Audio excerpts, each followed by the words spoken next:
Minister for Children, Families and Wellbeing Josh McAlister was put on the spot during an appearance on GMB. Good morning. Britain's Richard Madeley put Minister for Children, Families and Wellbeing Josh McAlister on the spot about the migrant crisis, drawing his attention to the negative headlines after an Iranian man who was deported under the one-in-one-out scheme managed to return to the UK. Challenging him after he pointed out the man would be deported again, Madeley said, "Do you think the headlines this morning are all wrong?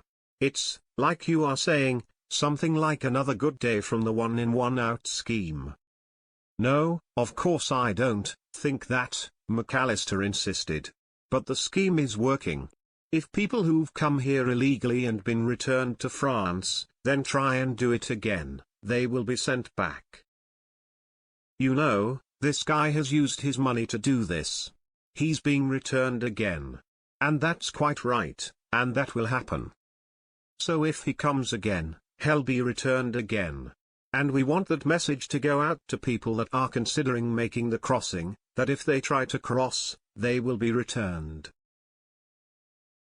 Of course, the government isn't satisfied with the overall numbers.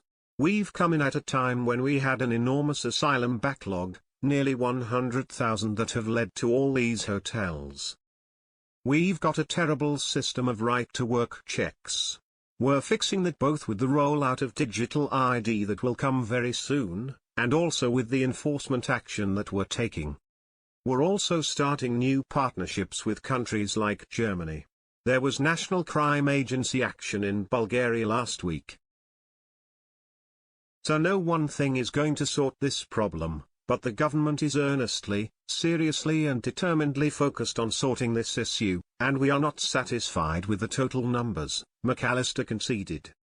Co-host Kate Garraway chimed in, pressing McAlister further. "How long do we have to wait, and how frustrated do you think people are going to be before that deterrence kicks in?" she asked him. "I get that people are really frustrated about this issue," he responded.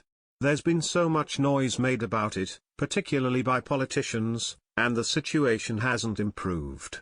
So people rightly are holding politicians to account for fixing it. That's what we're determined to do. We're not happy with this. We're dissatisfied and frustrated, and we are disrupting the system of gangs to make sure that these numbers come down.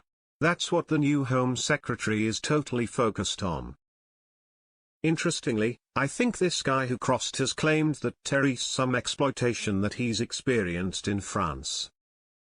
We're really clear that that is not a justification to come to the UK, because he will have paid a gang to cross again. So we're toughening up the rules on this, so ultimately, we can bring these numbers down.